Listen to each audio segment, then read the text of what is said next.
Sin embargo, la iglesia es aquella por la cual Cristo murió. La iglesia es aquella por la cual Cristo dio su vida. Si algo por alguien muere Cristo, es por la iglesia. Dice el apóstol San Pablo en Efesios 5:25 que Cristo amó tanto a la iglesia que dio su vida por ella.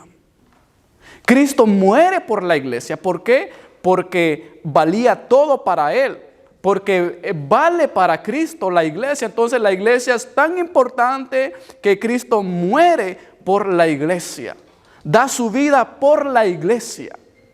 Entonces nosotros podemos ver ahora el valor que tiene la iglesia, que Cristo da su vida por ella. La valora tanto que da su vida por ella. Para Cristo la iglesia es lo más importante. Y Él viene a este mundo y va a plantar una nueva iglesia. Va a plantar un nuevo pueblo. Y se empieza a formar la iglesia. Entonces Cristo da su vida por lo que más amaba, y la iglesia. Y mucha gente a veces no valora la iglesia. No valora el poco trabajo que hace la iglesia. No valora, mucha gente dice que cree en Dios y qué bueno. Pero no les importa la iglesia. No les importa por la cual murió Cristo. Y Cristo muere por a veces lo que a la gente no muy le importa, que es la iglesia. Entonces la iglesia es lo más importante para Dios. El pueblo que se reúne, el pueblo que viene a buscar la iglesia, viene al redil. Por ese murió Cristo. Vea lo primero conmigo, si va conmigo a los últimos versículos de la lectura del Salmo de ahora. Dice: escogió a su siervo David, al que sacó de los apriscos o de los rediles de las ovejas, y lo quitó de andar arreando los rebaños, para que fuera el pastor de Jacob, su pueblo, el pastor de Israel, su herencia. Y David pastoreó con corazón sincero, con mano experta los dirigió. Lo que el salmista está diciendo aquí es de que David primero andaba pastoreando ovejas de a de veras. La Biblia hace la metáfora de que nosotros somos las ovejas ahora, pero al principio el rey David, antes de ser el rey, él andaba pastoreando ovejitas de esas que son bien ricas en birria. ¿De qué se hace la birria? De las chivo, ¿no? Las ovejitas. Entonces dice que David andaba pastoreando en las praderas, en la orilla de los cerros, pastoreando ovejas. Ahí David dice que andaba ahí peleándose con los lobos, con los leones, y con lo que se enfrentaba, vencía a los osos y todo, defendiendo las ovejas. Pero en una ocasión el Señor lo llama y dice: ya no vas a ser pastor de estas ovejas, ahora te voy a llevar a pastorear a Israel, el pueblo de Israel, como tus ovejas. Y lo saca de ese lugar donde estaba y lo lleva ahora a pastorear ovejas a la gente. Un pastor decía, creo que David estaba más contento pastoreando sus animalitos allá, porque es más fácil que a veces pastorear a la gente. Porque a veces dicen los animalitos obedecen. De hecho, hay unos perritos que son tan buenos para pastorear. Bueno, ¿cómo le obedecen las ovejas? Le sale por aquí, las encarrilan. Yo recién adoptamos un perrito que se llegó a regalar a la iglesia. Pues la iglesia no le podemos cerrar la puerta a nadie. Entonces llegó el perrito a regalarse y no se quiso ir. Entonces se quedó ahí conmigo el perrito. Y es un Australian Shepherd, un pastor australiano. Entonces me puse a ver muchos videos y veo cómo las ovejitas le obedecen al perrito que los va guiando ahí, los mete y son bien obedientes. Entonces el pastor decía, no, creo que David estaba más contento con ellos, que no se le rebelaban. En cambio, pastorear o liderar gente es más complicado, es más difícil. Entonces, pero David sale de pastorear las ovejas, ahora va a pastorear el pueblo de Israel.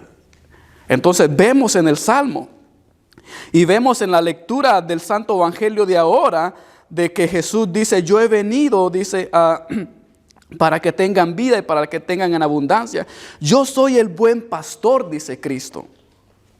El buen pastor pone su vida por las ovejas, dice. Y al final dice, yo soy el buen pastor y conozco mis ovejas y las ovejas me conocen. Como el buen Padre me conoce, yo también conozco al Padre y pongo mi vida, ¿por quién? por las ovejas. Dice Cristo, doy mi vida por las ovejas, doy mi vida por la iglesia, por ustedes. Cristo murió por nosotros, da su vida por nosotros, y Cristo dice, yo soy el buen pastor, y el buen pastor pone su vida por las ovejas. Yo pongo mi vida por ustedes. Por eso es que Cristo muere, y por eso es bien importante la iglesia. Por eso la iglesia es bien importante, porque por ella Cristo da su vida, y la da en una muerte de cruz, la da en sufrimiento, la entrega. ¿Para qué? Para formar un nuevo pueblo, que es la iglesia. Yo si fuera usted, me sintiera bien afortunado, decir, wow, alguien murió por mí, alguien me valora tanto que dio su vida por mí, y fue el Hijo del Señor, nuestro Señor Jesucristo. Ahora sí, vayamos al mensaje. Entonces el mensaje lo vamos a ver en 1 de Pedro 2, 18 al 25. Y vamos a empezar del 19. Estamos ahí en 1 de Pedro. Dice, porque esto es aceptable para que alguien soporte aflicción y padezca injustamente por tener conciencia de Dios. Porque ¿de qué notable hay si cuando cometen pecado y son abofeteados lo soportan? Pero si lo soportan cuando hacen el bien y son afligidos, esto sí es aceptable delante de Dios. Lo primero que el apóstol Pedro nos enseña aquí es de que hay sufrimiento, de que nosotros, formando el pueblo del Señor, estando en las cosas del Señor, vamos a padecer, vamos a sufrir, vamos a padecer esto. Pero él dice, el apóstol Pedro dice que este sufrimiento se convierte en una ofrenda aceptable al Señor. El sufrimiento, cuando yo sufro por la causa de Cristo, este sufrimiento se va a convertir en una ofrenda para el Señor. Ahora, hay sufrimientos que no son ofrendas para el Señor. Por ejemplo, lo que dice aquí es de que cuando usted hace algún mal o comete pecado, dice aquí la Escritura, a usted paga consecuencias de esa acción que hizo. Si yo hago una mala acción, yo pago consecuencias. Es decir, si yo robé un banco, ¿cuál debería ser la consecuencia? Que me arresten y vaya a pagar a una prisión. O si yo hago esto, entonces yo tengo consecuencias. Ese no se convierte en una ofrenda, porque esas son castigos ganados o merecidos. No sé si alguien contaba que cuando a veces los papás estaban enojados, dice, ahora sí ya te ganaste una buena cinchaseada. ¿Saben qué es cinchaseada aquí? Que le dan con el cinturón. Mamá Blanca es experta en dar ahora aquí ya no mucho, aquí no muy se los gana, ya los niños se portan mal. Pero yo me acuerdo que allá nuestros padres decían, ahora sí te ganaste una buena. Entonces uno ya sabía que se había ganado la cueraseada, la cinturoneada, como dicen en México, cinturonazo, ¿no? Que le van a dar ahí pau. Entonces uno se la ganaba. Entonces hay cosas que uno se las gana, digamos, yo me las busco. Si yo voy por allá y tomo y salgo manejando y o me porto mal, uso muchas sustancias químicas que dañan mi cuerpo, después me aparece un cáncer, prácticamente yo me lo anduve buscando. O si yo anduve manejando bajo la influencia de alcohol y me para la policía y después tengo que pagar un montón de dólares, me lo anduve buscando, me lo busqué. Entonces dice aquí la Escritura de que esas no son ofrendas. Si va al 20 dice, porque qué notable hay si cuando cometen pecado y son abofetados lo soportan, dice. Entonces estas no son, pero, ¿están ahí conmigo? Dice, pero si lo soportan cuando hacen el bien y son afligidos, aquí en la segunda página dice, ¿esto qué? Esto sí es aceptable delante de Dios. Note que las otras que yo me anduve buscando, yo me las gané.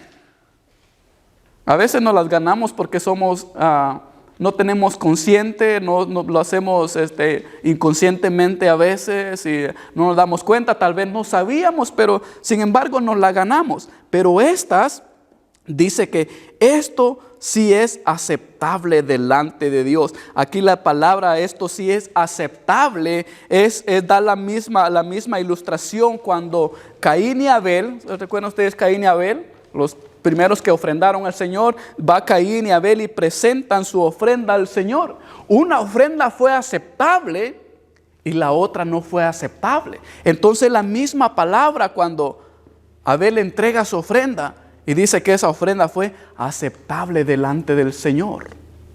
También cuando el sacerdote presentaba estos corderitos delante del altar en el templo, dice que estas ofrendas eran aceptables delante del Señor.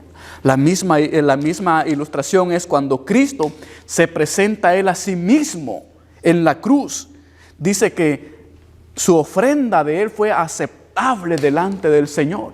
Cuando Cristo dice: Señor, en tus manos encomiendo mi espíritu, dice que el Señor recibe esa ofrenda. Y está la famosa palabra en griego que todavía no la han podido traducir al español porque no hay un significado que se encuentre todavía, porque es muy profunda. La palabra tetelestai. Diga conmigo: tetelestai.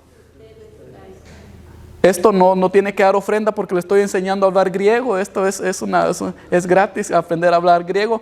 Tetelestai. Tetelestai quería decir: consumado es, aceptada es. La ofrenda de Cristo ha sido aceptada delante del Señor.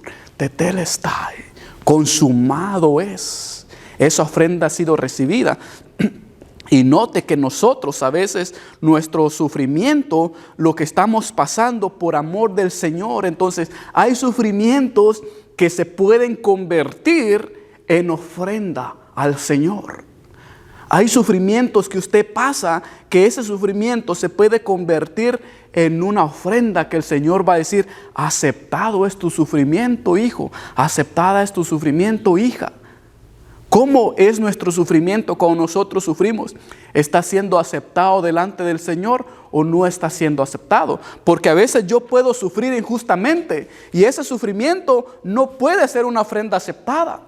Yo puedo sufrir injustamente y ese sufrimiento puede convertirse en una ofrenda aceptable. Y ahora vamos a ver cómo se puede convertir mi sufrimiento en una ofrenda que el Señor diga: aceptada es tu sufrimiento. Y vamos a continuar entonces. Dice: esto sí es aceptable delante de Dios, pues para esto fueron llamados, para presentar esas ofrendas al Señor, esas ofrendas que son aceptables, ya sean sufrimiento.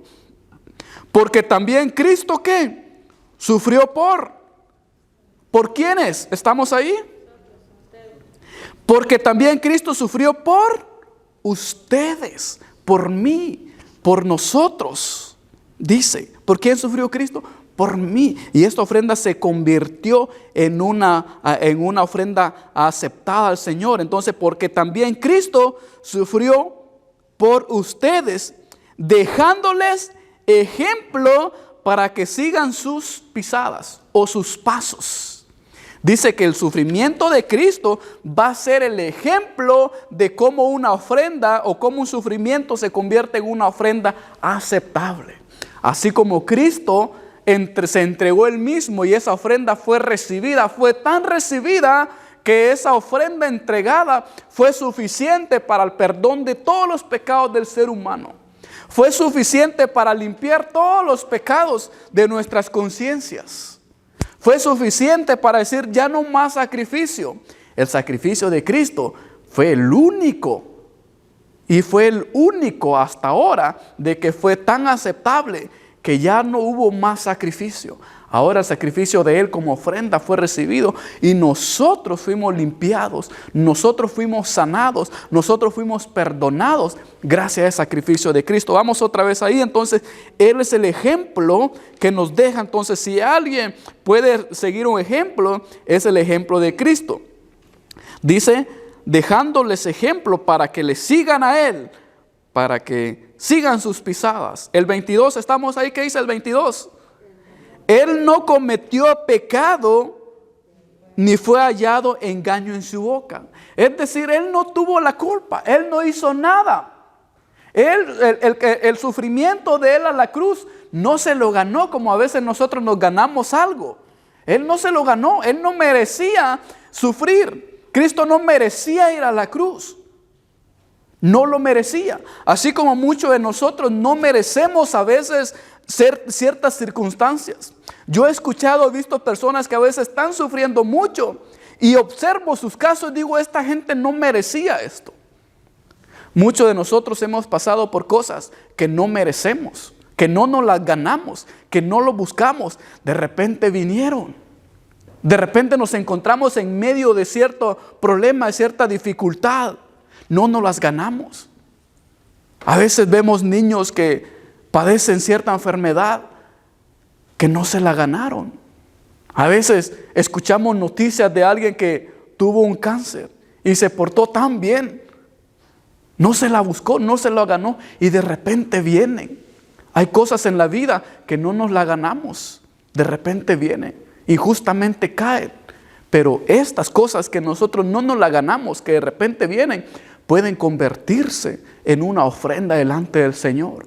Señor, mi vida que yo estoy viviendo y estoy padeciendo, puede convertirse en una ofrenda para el Señor. Y podemos adorar al Señor en medio de esa circunstancia. Podemos agradecer a Dios su presencia en medio de esa circunstancia. Y esa se va a convertir en una ofrenda. Ponga entonces, examine la circunstancia que usted está pasando. Examínela. Y si usted no se la ganó, es una buena noticia. Eso puede convertirse en una ofrenda recibida delante del Señor.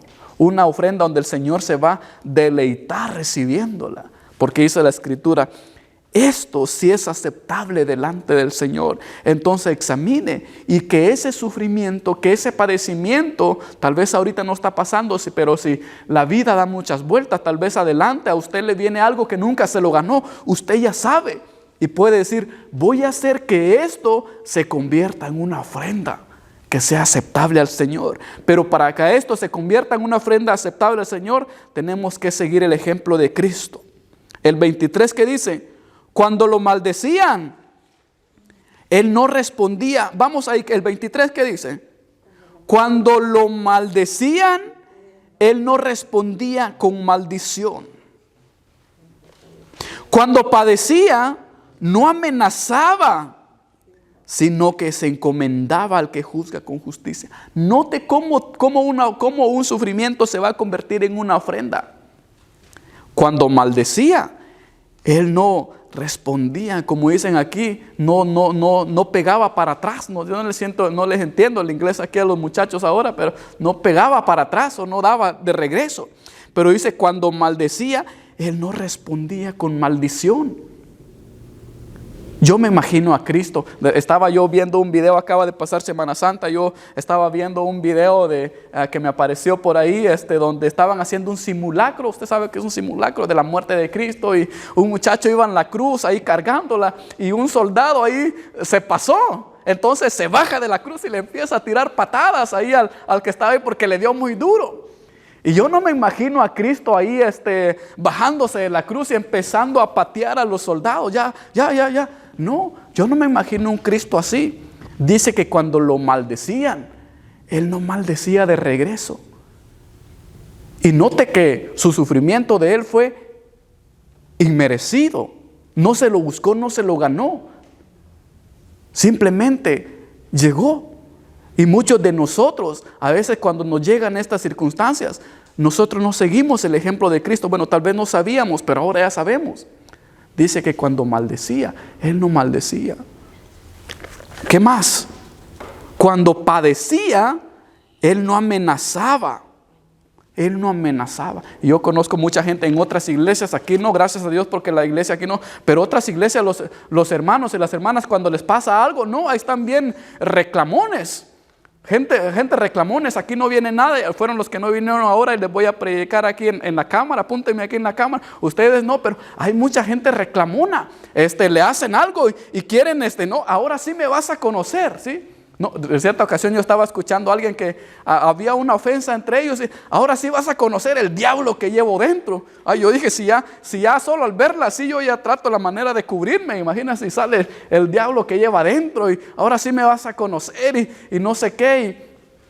Y a veces mucha gente se reclama, así quiere desquitarse de regreso y quiere, pero dice que Cristo no lo hizo así.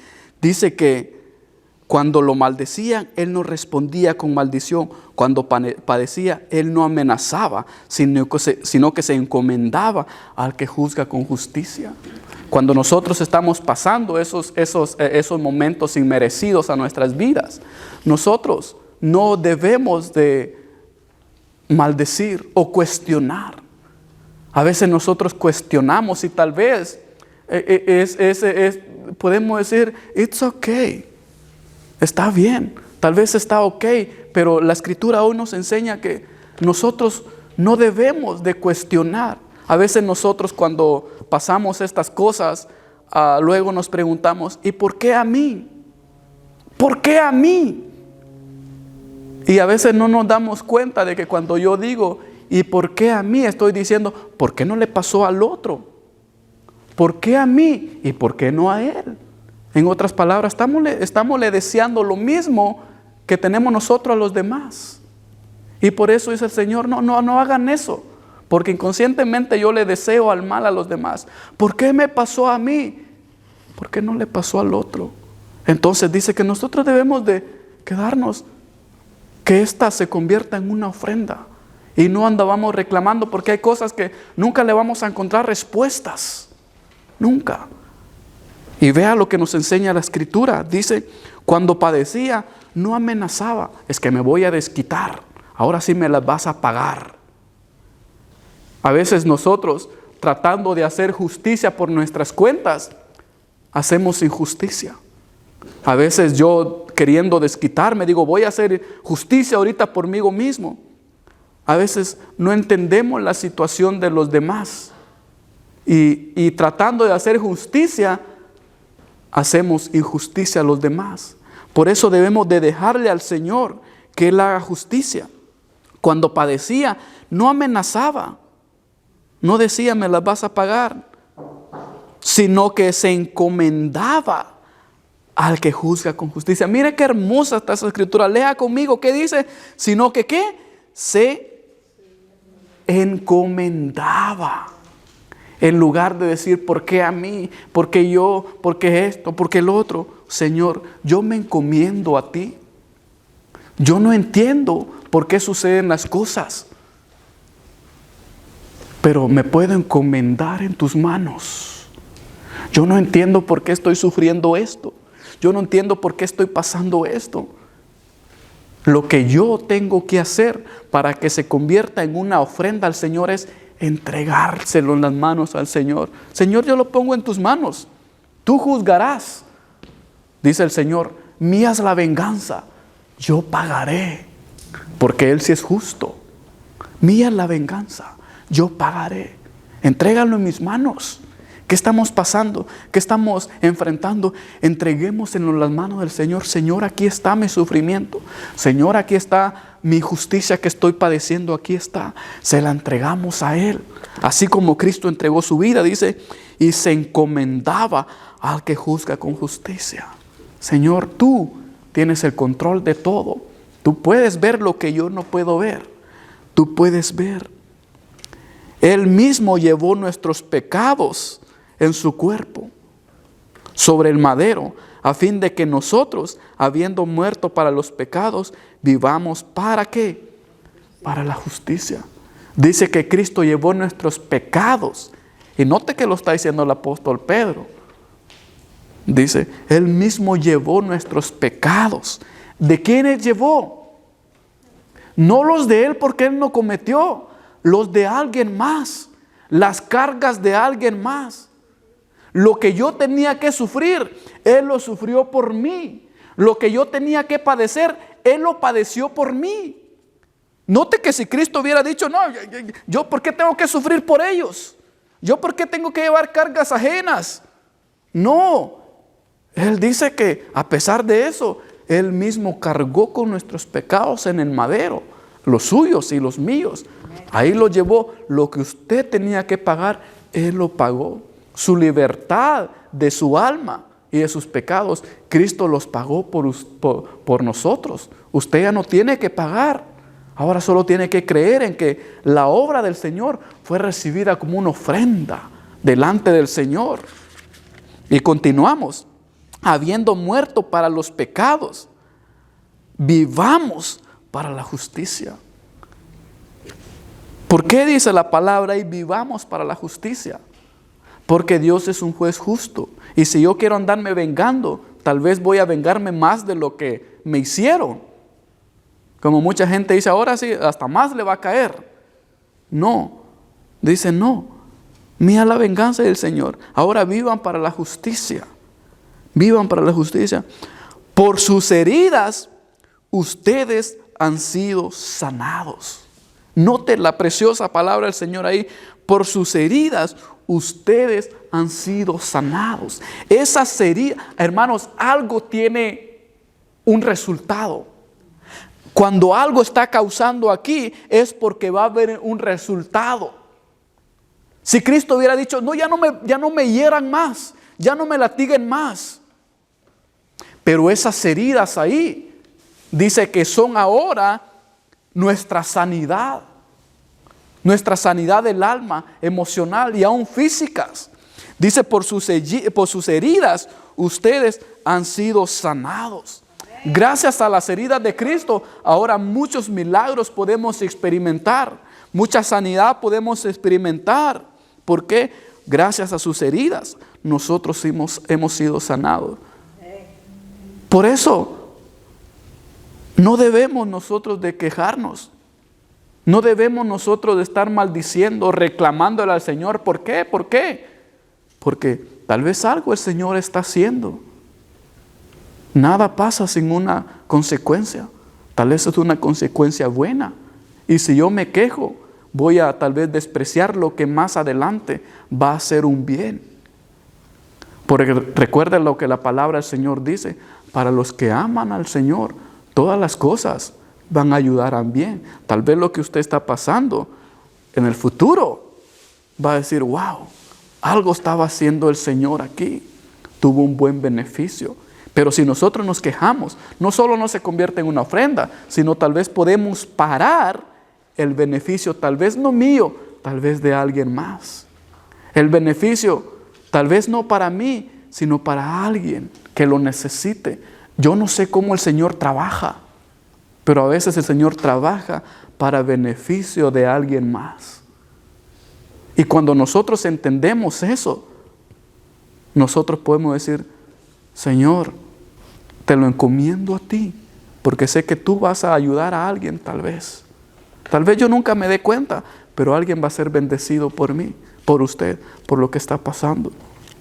Yo escuché la vez pasada a alguien que comentaba una tragedia que había pasado para restaurar a muchas mamás que están pasando por lo mismo. Ahora yo puedo sentarme ahí con ellas, porque yo viví eso.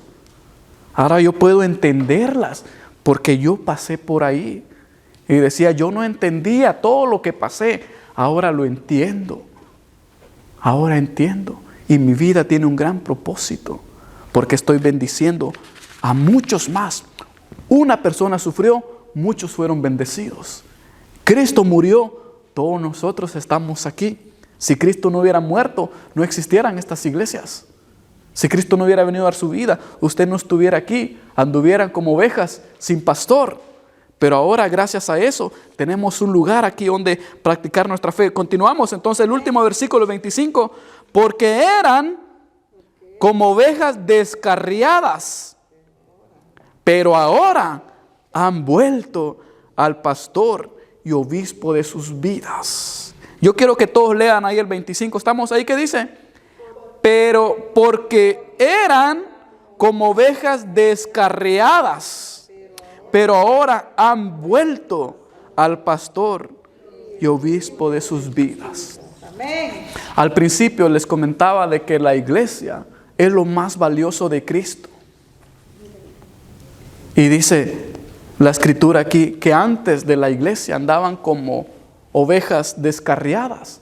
Ahora que tenemos una iglesia, ahora puede venirse para acá.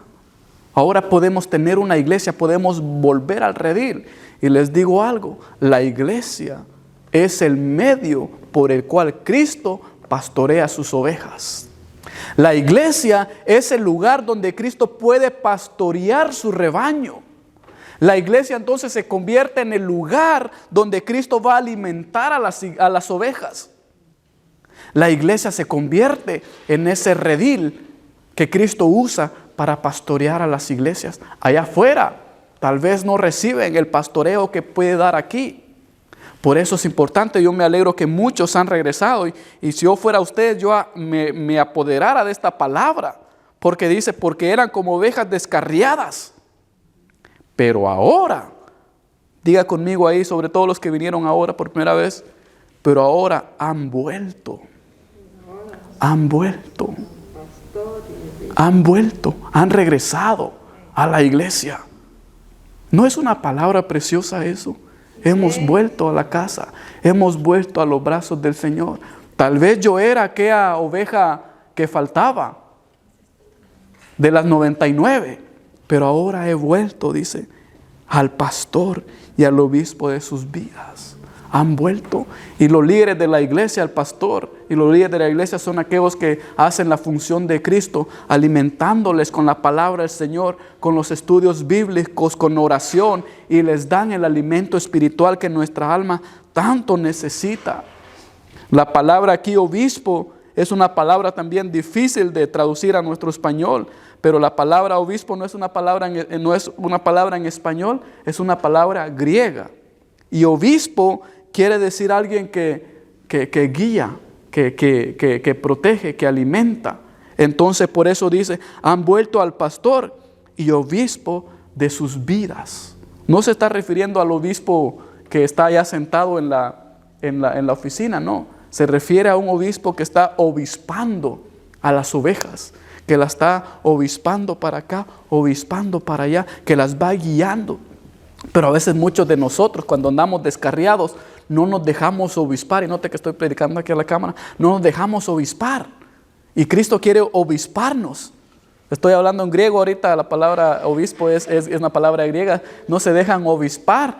Ahora van a salir aquí no solo bendecidos, sino que ya bilingües y trilingües. Van a hablar griego por allá. Obispo, sí, hablo griego. Sí, entonces hay muchos no se dejan obispar. Y Cristo dice, yo quiero ser el obispo de sus vidas. Yo quiero guiarlos, yo quiero llevarlos para allá, yo quiero encomendarlos porque yo sé el camino, dice Cristo. Por eso quiero obisparlos, pero muchos de nosotros no nos dejamos obispar. Cristo quiere llevarnos para acá y dice, no, yo voy para acá.